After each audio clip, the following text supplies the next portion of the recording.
My name is Stella, and at 31 years old, I am the proud owner of a thriving cleaning company called Clean Life. Despite what some might think about cleaning work, I find great satisfaction in it. I started this business on my own 8 years ago, and it has now expanded to employ 80 staff members, boasting annual sales of over $5 million. However, my family, especially my younger brother, Arthur, sometimes view me simply as a janitor.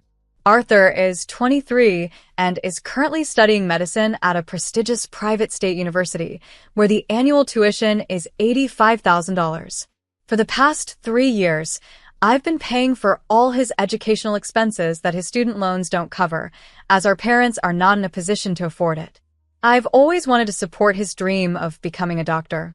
Reflecting on our childhood brings back vivid memories. I can still recall the moment I first held Arthur in the hospital waiting room when I was 10 years old. "Stella, this is your brother, Arthur," my mother whispered as I cautiously held him. The warmth of his tiny body is a sensation that remains with me to this day. "Please help take good care of Arthur," my father gently urged, instilling in me a lifelong sense of responsibility. Growing up, our parents worked hard to provide for us. My father at a local factory and my mother part-time at a grocery store. They endeavored tirelessly to shield us from hardship. After school, it was routine for me to look after Arthur, assist him with his homework, and prepare our snacks. Although we occasionally bickered, our bond as siblings was strong and loving. Arthur's ambition to pursue medicine was ignited one winter during his second grade when he fell critically ill with pneumonia. It wasn't just a cold as we first thought. It escalated quickly, leading to a frightening midnight rush to the emergency room. With both parents unable to leave work, I, then a high school student, skipped classes to be by his side. "Don't worry, I'm here with you," I reassured him as he lay struggling, hooked up to an IV and an oxygen mask. During his hospital stay, we shared a room with other patients, where I would often stay overnight to care for him. "This girl really takes good care of her brother," remarked an elderly lady in the room to a nurse. Arthur's admiration for the medical profession grew during this time, particularly after witnessing Dr. Vincent, a compassionate and skilled doctor, manage emergencies with calm and proficiency. On the day Arthur was discharged, inspired by Dr. Vincent's dedication, he expressed his determination to become a doctor. Dr. Vincent smiled warmly and encouraged him. "Then you'll need to study hard and always remember to be kind." Arthur looked at me and added, "Yes, I'll do my best while learning from my sister." As we left the hospital, Arthur glanced back at the ward and promised, "Stella, I promise I will become a doctor and help those in need." His resolve and the sparkle in his eyes were clearer than ever. That challenging experience not only shaped Arthur's career aspirations, but also strengthened our sibling bond, reminding us of the enduring support and care we have for each other. After high school, I started working part-time in the cleaning industry to support our household and save a bit for my own future educational needs.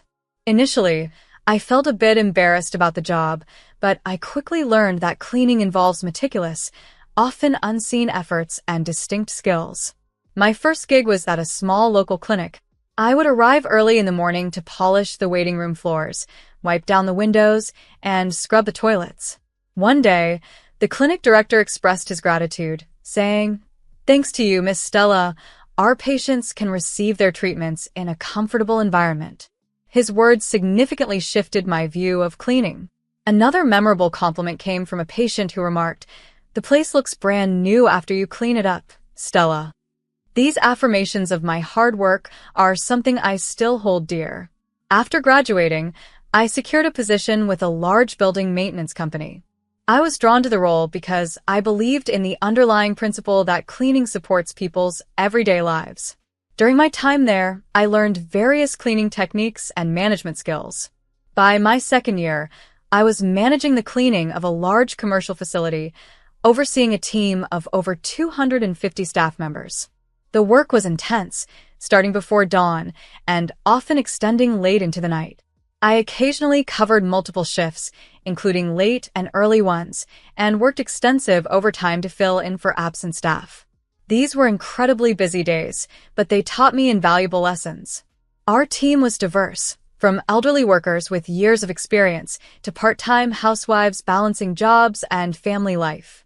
Listening to their stories in the break room, elderly employees struggling physically and housewives juggling shifts and childcare responsibilities, I started to envision running my own business.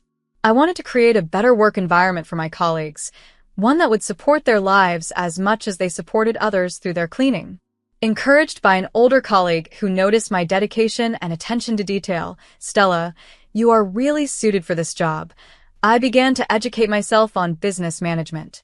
I read articles for budding entrepreneurs during my breaks and attended management seminars on weekends. Gradually, the dream of starting my own business began to take shape. Meanwhile, my brother Arthur, then in middle school, was ardently pursuing his dream of becoming a doctor. He consistently excelled academically. His desk was always piled high with textbooks and workbooks. Despite our tight family finances, which made private tutoring unaffordable, Arthur remained undeterred. He would arrive at school before anyone else and stay late in the library to study. On weekends, he was at the state library from opening to closing. "Arthur, you're working so hard every day. You'll surely become a wonderful doctor," our mother would say with a mix of pride and melancholy. During his high school entrance exams, Arthur aimed for a school known for its high academic standards. His dedication during this critical period was as intense as my commitment to my career, both of us driven by our ambitions and the desire to make a meaningful impact in our chosen fields. I was determined not to let Arthur abandon his dreams. "Don't worry, I'll support you with everything I have," I assured him, using my earnings to buy him reference books and secretly treating him to snacks when he looked exhausted. On the eve of his exam, I stayed up with him, soothing his anxieties. "Stella, what if things don't go well tomorrow?" he worried. "Don't stress, Arthur. You've prepared well," I reassured him. The relief and joy of seeing his examination number on the pass list are etched deeply in my memory. When he found out he passed, Arthur hugged me, tears in his eyes, saying, "It's all thanks to you, Stella. Thank you so much." At 27, fueled by a desire to forge my path, I resigned from my job to start my own cleaning company. I had managed to save $470,000 from my part-time jobs and years of work. Armed with a business plan, I approached various banks, but none took me seriously. The cleaning industry has a low entry barrier and too much competition, they said. Starting a business as a woman is still seen as a risk. Despite these discouraging words, I persisted. My first contract came through a recommendation from a former colleague. It was a basic cleaning job at an elementary school where her friend worked. The pay wasn't great, but it marked the humble beginning of my business. "Miss Stella, you clean so meticulously. We're grateful to have you," the vice principal commented. His appreciation led to another job, cleaning an office building managed by the PDA president. I worked tirelessly, managing the on-site tasks during the day and handling accounting and sales at night. During a late-night cleaning of an office, an employee who was also working overtime approached me. "Miss Stella, it must be tough working so late every day," he noted. "No, I'm happy to help," I replied. That brief interaction led him to recommend my services for his company's office cleaning. Gradually, more job offers came in, and I was able to hire a few employees. My company started to thrive. Then, one day, a life-changing call came. "Stella, I got into medical school," Arthur exclaimed over the phone. His dream had come true. I couldn't contain my excitement and rushed to the university during a work break. When we found his name among the accepted students, we hugged and rejoiced together. However, our parents' expressions were mixed. Medical school tuition is over $90,000 a year, my mother said, her voice shaking. "We can't afford that. I'll pay for it," I declared impulsively. Though my company was doing well, financing such a substantial amount yearly would be challenging. "Stella, that's too much for you," my father said, worry clear in his expression. "It's okay. I want to support Arthur's dream," I insisted. Arthur, overwhelmed with gratitude, burst into tears. "Stella, I will definitely repay your kindness," he promised. Inspired by his words, I worked even harder. I went out daily to secure new contracts and strove to minimize labor costs by working on site myself. Seeing my relentless efforts, one of my employees said, "You're pushing yourself too hard. Let us help with what we can." Taking his advice to heart, I began delegating more tasks. Gradually, the company continued to grow, as did the number of our employees. In the midst of all this, my personal sacrifices increased significantly. I stopped spending on myself, skipping new clothes, and even working through holidays. Seeing Arthur thrive in medical school somehow made all my sacrifices worthwhile. Yet, as Arthur's academic journey progressed, I noticed subtle shifts in our family dynamics. At a family memorial service, the change became apparent. Our Arthur has been accepted into medical school, my mother boasted to every relative. Her stories were met with praises like impressive and how commendable, which visibly swelled her pride. However, when asked about me, her response was lukewarm. "Is Stella still in the cleaning business?" an aunt inquired. My mother's enthusiasm dimmed as she replied vaguely, "Well, yes." My father's behavior altered too. He began boasting about Arthur's aspirations to become a neurosurgeon at his weekly chess gatherings, reveling in the admiration of his peers. This praise seemed to bolster his ego. One evening at dinner, as I discussed a potential new contract for my business, my father interrupted, "Stella, how long do you plan to keep doing that kind of job?" My mother added, "Right, Arthur's classmate might introduce him to a medical office job. It's much better than cleaning." Their words, reducing my career to just cleaning, stung deeply. As Arthur excelled in medical school, our parents' pride escalated. They began to share his achievements with neighbors and during his hospital internships, boasting, "Our son is so well regarded by the doctors, he might stay on at the university hospital." My contributions, particularly how I financed his education, seemed to fade from their narrative. During the end-of-year cleaning, as I tried to impart some professional cleaning tips, my mother's hesitant look told me everything. "Stella, it seems this kind of job suits you," she remarked, a hint of resignation in her tone. My father even started planning his retirement around Arthur's anticipated earnings, speculating, "Once Arthur becomes a doctor and works at a big hospital, he'll easily make over $320,000 a year."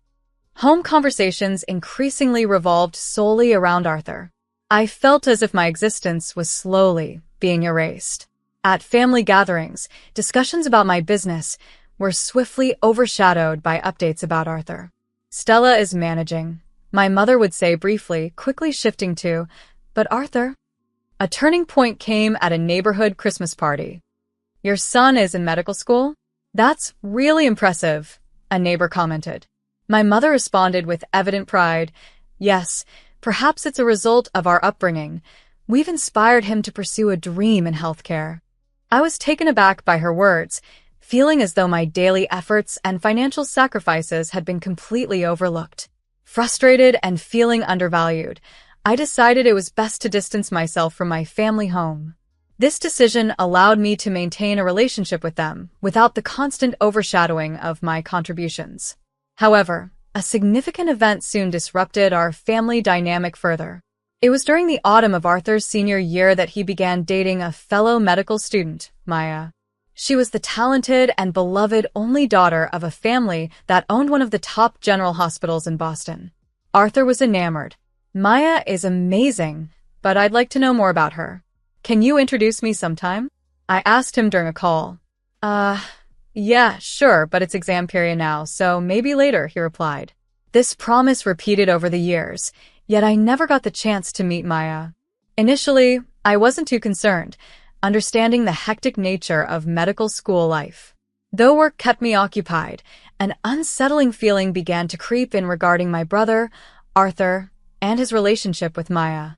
One evening, while heading home from a long day, I unexpectedly caught sight of Arthur and Maya chatting animatedly in front of a high-end restaurant. Just as I was about to approach them and say hello, Arthur's demeanor abruptly changed. He quickly ushered Maya inside, deliberately ignoring my presence. Confused and hurt, I couldn't understand why my brother seemed to be avoiding me.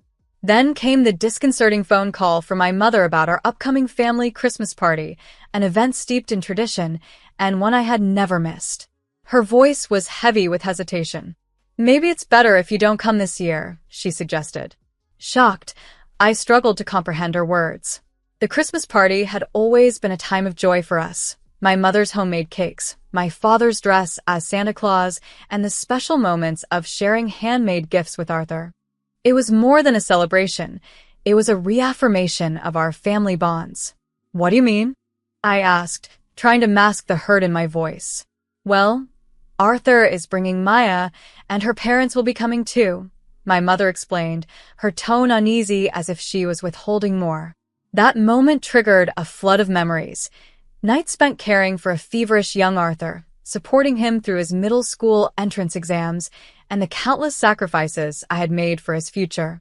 These memories now seemed like relics of a distant past. Ironically, I had already met Maya a few months earlier under quite memorable circumstances. It happened on the day of a cleaning service bid at the General Hospital.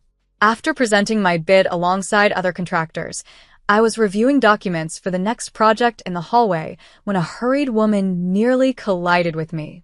"Oh, I'm sorry," she said, apologizing profusely. She looked familiar, and as I glanced at her name tag, it read Maya. Realizing she was Arthur's girlfriend, I introduced myself. "Are you Arthur's?" I asked. Surprised, she responded, "Yes, but I'm Stella, Arthur's sister." Maya seemed momentarily taken aback, but quickly offered a warm smile. "Oh, I've heard a lot about you from Arthur, but he never showed me a photo." We struck up a conversation, which flowed naturally, and soon we were deeply engaged in discussion. Maya was intelligent and kind, and I could see why Arthur was so smitten with her. "Could we keep this meeting between us?" Maya suggested playfully. "It would surprise him when we reveal that we've become good friends." I agreed, finding the idea fun. However, in retrospect, perhaps Maya wanted to keep our encounter a secret out of consideration for me. After that, we occasionally met for coffee. Then, the day after the unsettling call from my mother, Maya reached out to meet urgently. Her voice trembled as she spoke. We met at our usual cafe, and she appeared visibly distressed, her eyes red from crying. "Stella, I can't stand it anymore," she confessed, her voice shaky. "About the Christmas party, maybe I shouldn't say this." As I sat across from Maya in our usual cafe, the air between us was thick with tension.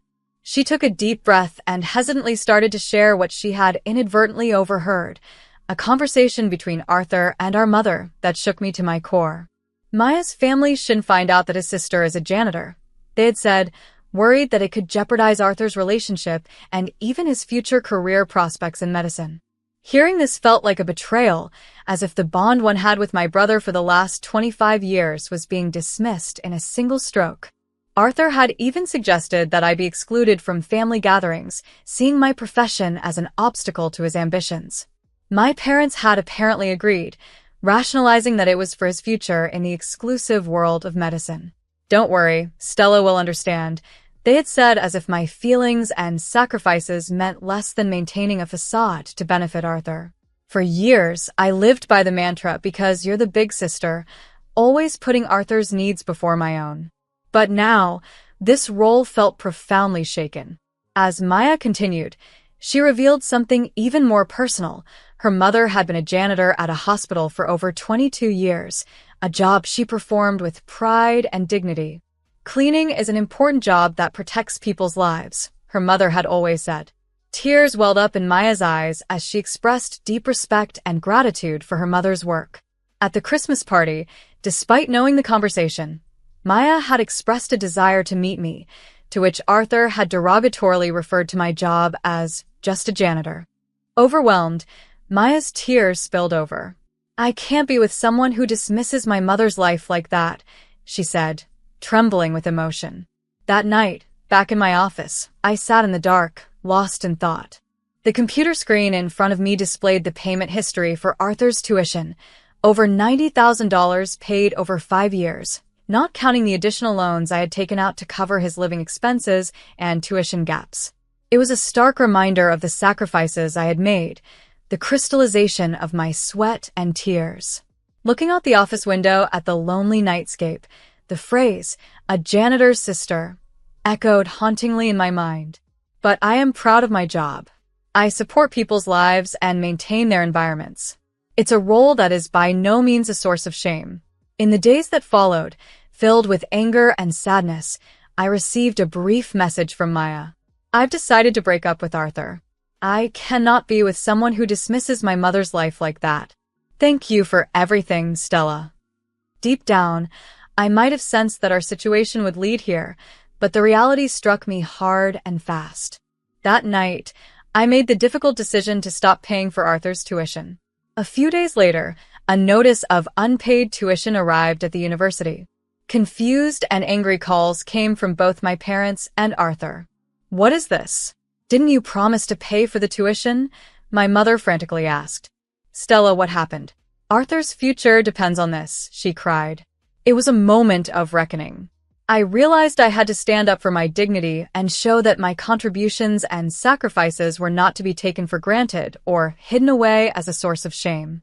My father scolded me, but I stood my ground firmly. "If having a janitor as a sister embarrasses you, then you shouldn't expect any help from me," I responded with a calm voice. Arthur, clearly distressed, called me. "Stella, please, can you pay for my tuition?" he pleaded. "Why should I?" I asked, equally calm. "Am I not just a shameful janitor to you?" He admitted his mistake. "I was wrong, and I'm sorry." Arthur, embarrassed by his earlier disdain for my job, realized the gravity of a situation when no other relatives would extend their help. His previous arrogance had worn thin their patience. Arthur had started medical school with a sense of superiority, but he soon decided to apply for a scholarship and took up a part-time job. A month later, he visited my workplace, noticeably thinner. "Stella, I'm truly sorry," he confessed, his voice a mixture of regret and newfound humility. "I've applied for a scholarship and started working part-time. I'll continue my studies independently." He then spoke of Maya, who helped him see the honor in janitorial work, changing his view entirely. "Anyone who fails to see the value in your job shouldn't be a doctor," he admitted. I listened quietly, impressed but reserved. "Your company is truly impressive," he remarked, his tone sincere. "I didn't realize it before, but I am genuinely sorry. I thought being in medical school made me better than others."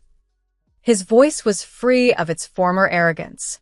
After a thoughtful pause, I told him, "From now on, you must stand on your own, but if you're really in trouble, you can still turn to me." Arthur nodded, his eyes wet with gratitude. "Thank you, but I'll try to manage by myself as much as possible. That's how I can truly apologize to you."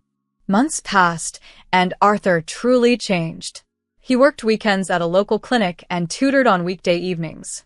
Occasionally, he visited to share his experiences in medical school and his dreams of opening a community clinic, one not for the wealthy, but a place where everyone could feel welcomed and safe. His eyes no longer held vanity, only a firm resolve. From time to time, my mother would call, her voice heavy with regret, apologizing for past hurts. My father wrote letters expressing pride in my resilience and their mistake in judging me. "If you can forgive us, let's be a family again," he wrote. I haven't responded yet. I need time, but I believe that one day we might reconcile. A year later, Arthur began an internship at a local clinic, coincidentally one that my company was contracted to clean. "Dr. Arthur really understands the patient's feelings," a nurse remarked. He engaged warmly with the janitors and empathized deeply with his patients. Our sibling relationship strengthened, no longer based on pretense, but on a genuine understanding of each other. Arthur had come to recognize the true value of cleaning work. It wasn't just about cleaning. It was about supporting people's health and peace of mind, a job to be carried out with pride.